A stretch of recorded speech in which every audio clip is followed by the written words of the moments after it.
Scattered throughout the galaxy, we will find innumerable homes to the cult Mechanicus, all situated on their independently governed Forge worlds. These planets have an incredibly dense populace, with millions or even billions of humans working alongside countless servitors and mechanized units, all for the furtherment of the Forge world's industrial output. The purpose of these worlds is simple. It is to produce the arms and armaments for the armies of the Imperium. Planets are often incredibly specialized towards the craft of a specific piece of equipment or class of technology. So for some worlds, entire continents may be dedicated to the production of lasguns, where tens of thousands will be produced each day for the mighty bear, which is the Imperial Guard. Alternatively, some worlds will be formulated towards the artisanal production of the god engines of the Collegia Titanica, and they may only produce a single Titan following years of meticulous labor. As stated, the planets are governed independently from the Imperium, and they strictly adhere only to the rulings and decrees of the Adeptus Mechanicus. This is due to the 10,000-year-old Treaty of Mars, which was signed by both the Emperor of Mankind and the Mechanicus leaders during the 30th millennium as a method of avoiding war between Terra and Mars. It decreed that the planets colonized by the Mechanicus could remain under the sovereign rule of Mars, and that each planet would hold political autonomy from the laws of the Imperium. It also included an exception to the imperial truth, the quasi-religion of the Imperium, which allowed the Mechanicus to continue in their worship of the Omnissiah, the machine god. There is much theological debate over this next point, but some within the Mechanicus have willingly conflated the Emperor as being the physical avatar of the machine god. However, this theory seems to satisfy neither the adherents to the imperial cult nor of those who follow the cult Mechanicus. In any case, a stipulation of this treaty is that the Mechanicus would supply the Imperium with whatever armaments, ships, materials, weapons and technicians that they required. This request has happily been filled. As for the Mechanicus, nothing brings them more joy than the production and discovery of new technologies, all of which bring them closer to their machine god. Forge worlds are incredibly hostile planets to live upon, sometimes being comparable to a death world in just how inhospitable they seem. Landscapes have been utterly terraformed for the benefit of the great mechanical machines, which constantly belch out thick black smog and other industrial pollutants, all so that the engine of production never ceases to function. Mountains have been reduced to rubble just so that new factories can be produced in their foundations.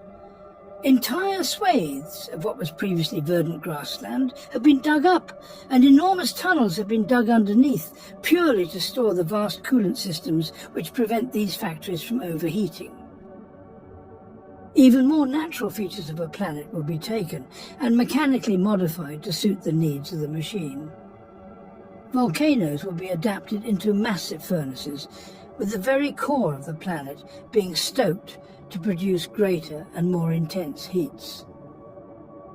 Vast chimneys will stand as tall as space elevators, spewing polluted materials into the upper atmosphere, where they will coalesce into thick clouds, enveloping the planet within a grim and dark sheath of pollution. As you can imagine, this has turned many lush, diverse ecosystems and many beautiful verdant planets into nothing but worlds of pure industrial wasteland, broken up only by the towering and lumbering manufactorums which pock and scar its horizon.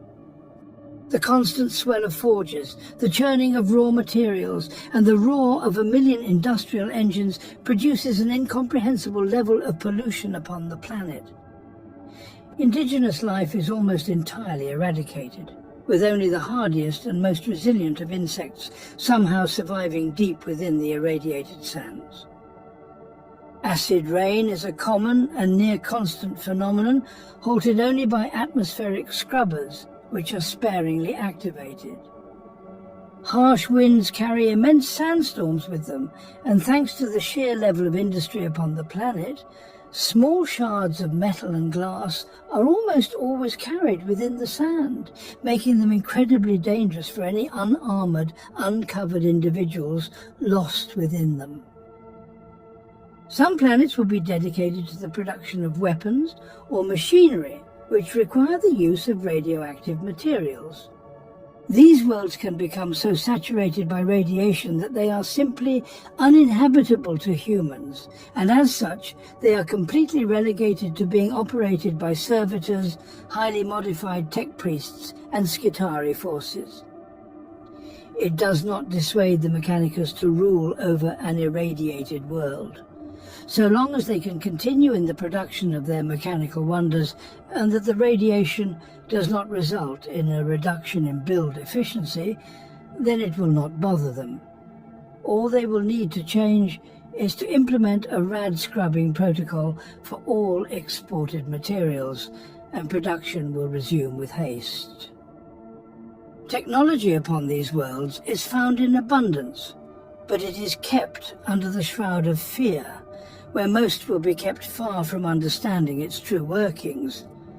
Tech priests will patrol the foundries, shouting binary chants at the machines and wafting strange, pungent censers, which spew with foul-smelling incense, all with the intent of quelling the various machine spirits, believed to reside within many of the pieces of ancient technology found across the world.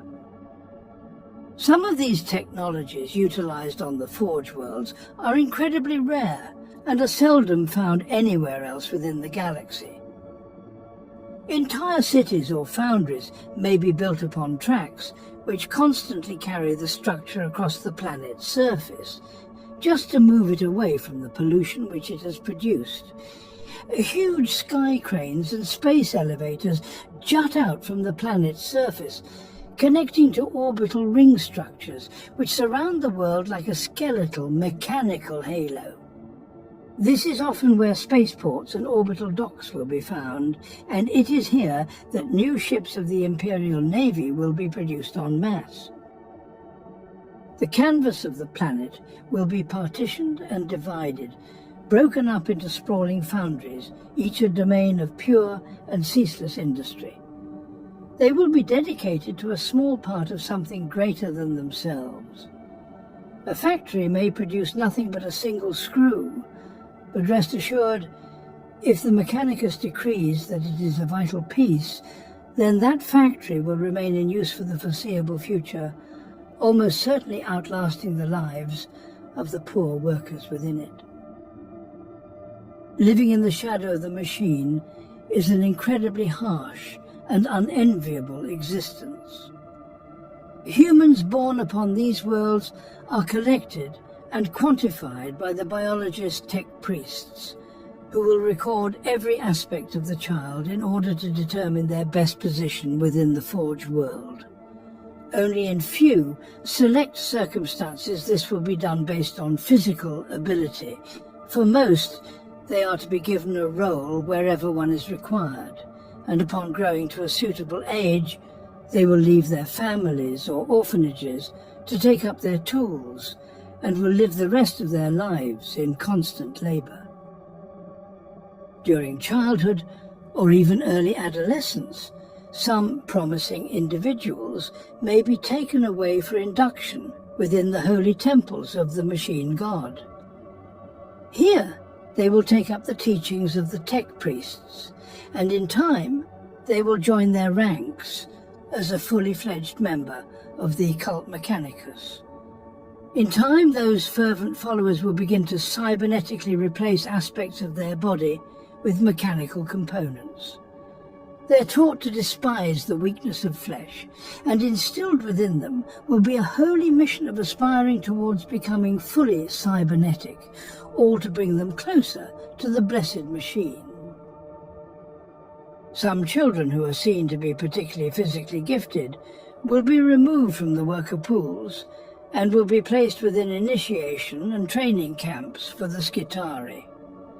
These young soldiers will begin their harsh physical training regiments, where the strongest and most able will be recruited into the Skitarii, these cybernetic warriors of the Mechanicus. Here they will be enhanced with mechanical implants and prosthetics, allowing them to stand as strong and capable cyborg warriors, ready to carry the teachings of the Omnissiah into battle. Skitarii will patrol the Forge worlds, helping to maintain order, and will act as a defense force should any foes attempt to invade the planet.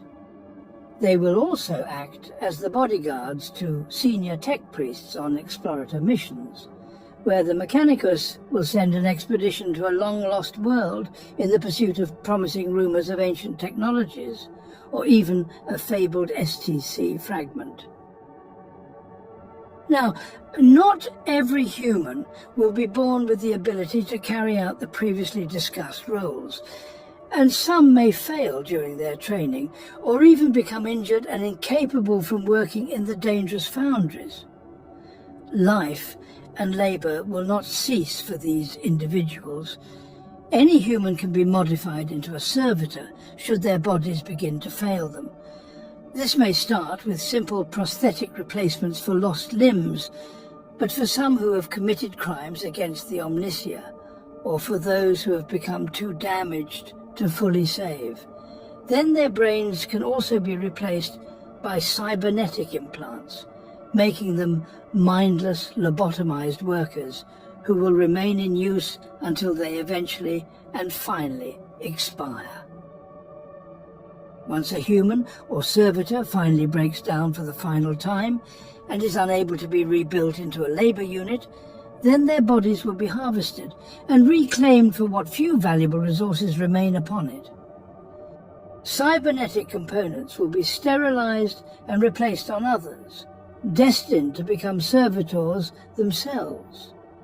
Organic components will be shipped off for the production of fertilizer or corpse starch, and some will simply be thrown into the furnaces, with the last remaining vestiges of energy within their cells being burnt up to fuel the fires of the forge. It is not all doom and gloom, however. For the humans who work in these factories and meet their quotas, they are free to roam and live their lives however they wish within their assigned hab blocks. They can keep whatever memorabilia they want, and can commingle with other menial labourers, forming friends and families with whoever takes their fancy. Truly, they are free so long as they maintain production levels and do not interfere with the strange, esoteric pursuits of the ruling tech priests. For the tech priests and ruling magi themselves, they busy themselves with the overseeing of factories and foundries, ensuring that all quotas are met and that production never ceases.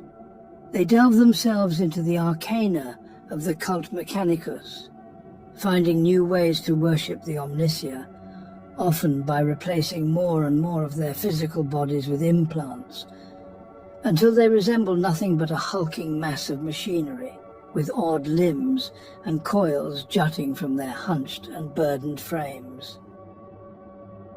Due to the sheer level of advanced technologies found upon the planet, you may think that most people are familiar with these esoteric components and tools. However, this is far from the case.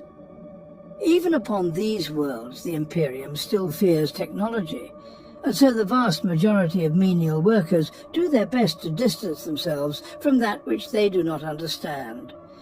If a worker was found to be in the possession of a piece of forbidden technology, then in all likelihood it would be confiscated, and all workers within their section of the hab block will be sent to become mindless servitors, just to ensure that no trace of tech heresy would taint the planet. All across the Forge worlds, you will hear the ever-present hum of cogitators, the blazing roars of continent-spanning furnaces, and the clanking, thumping sounds of forges carving metals into new frames of war. The smell of sulphur and ash is a universal feature which most simply adapt to until their sensory organs fail them, necessitating a cybernetic replacement of their entire olfactory tract.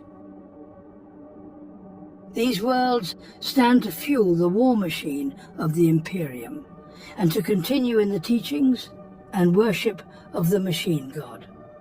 Each planet is but a cog in the mighty mechanical engine which makes up the Adeptus Mechanicus, and even though it may seem entirely unpleasant to live upon one, they are a vital part of the entire Imperium, and their hardy inhabitants should always be looked upon with respect and honour.